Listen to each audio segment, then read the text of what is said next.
আমার মামাতো বোনের স্বামী তার শালির সাথে ভাইয়া চলে গেছে। এখন আমরা সবাই খুঁজতে বের হয়েছি। এখন দেখা যাক কোথায় খুঁজে পাওয়া যায়। এখন শুনছি সে নাকি এক জায়গায় তার বউ পরিচয় দিয়ে ভাড়া নিচ্ছে। তার শালি, আপন শালি, তার বউ পরিচয় দিয়ে সে ভাড়া নিচ্ছে, বিয়ে এখনো করে নাই। তো এখন খোঁজার জন্য যাচ্ছি, দেখি কি অবস্থা হয়, যাই দেখি। তো যে বাড়িতে সে স্বামী স্ত্রী বলে ভাড়া নিচ্ছে, ওই বাড়িওয়ালা আবার আমার খুব ক্লোজ, মানে খুব পরিচিত। এখন সেই বাড়িওয়ালা আমাকে ফোন দিচ্ছে যে ভাবি আসো। ওই দিন আবার ওনাদের বাড়িতে একটা ভালো একটা পার্টি আছে, তো সে পার্টির কারণে ফোন দিয়েছে তাদের বাসা যাওয়ার জন্য। এখন চিন্তা করতেছি পার্টি অ্যাটেন্ড করব, আর হচ্ছে সব কথাবার্তা শুনবো। এটা হচ্ছে আমার ইচ্ছা আর কি, পার্টি অ্যাটেন্ড করব, যেহেতু পার্টির জন্য দাওয়াত দিছে। তো এখন বলছে যাওয়ার জন্য,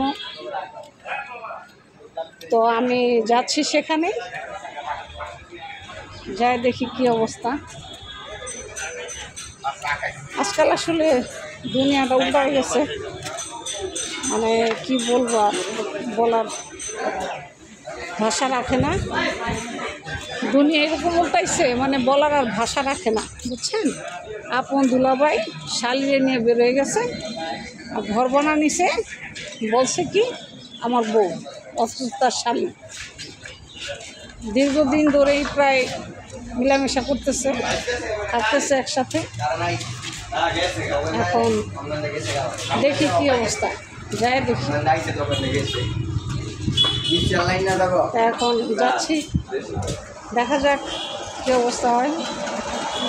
এখন আমাকে তো বলছে যাওয়ার যখন, মানে এখন আমি তো চিন্তা করতেছি আমি যে যাব, কোন মুখ নিয়ে যে যাবো আল্লাহ জানে। শরমও পাইতেছি, ব্যাপারটা বুঝেনি তো। এটা নিজের আত্মীয়, একটা লজ্জার বিষয়, এটা লজ্জার একটা ব্যাপার আছে।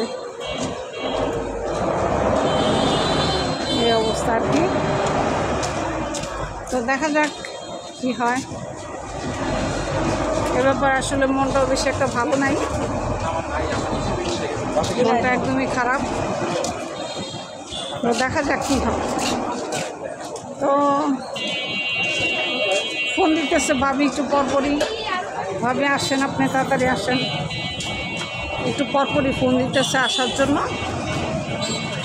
এই জন্য বের হয়েছি যাওয়ার জন্য।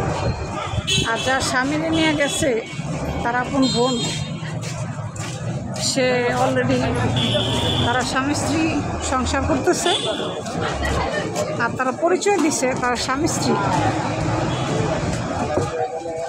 এটা হচ্ছে মূল সমস্যা।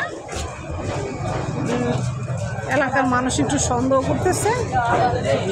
তো এখন যাই দেখি কী অবস্থা হয়, যাই দেখি কী অবস্থা হয়। কথাটা কতটুকু সত্য নাকি মিথ্যা, একটু যাচাই করার তো দরকার আছে না? তো সেটাই, পরবর্তীতে কী হয় ভিডিও তৈরি করে অবশ্যই আমি আপনাদের সাথে শেয়ার করবো। আজ এই পর্যন্ত, ভালো থাকবেন, আল্লাহ হাফেজ।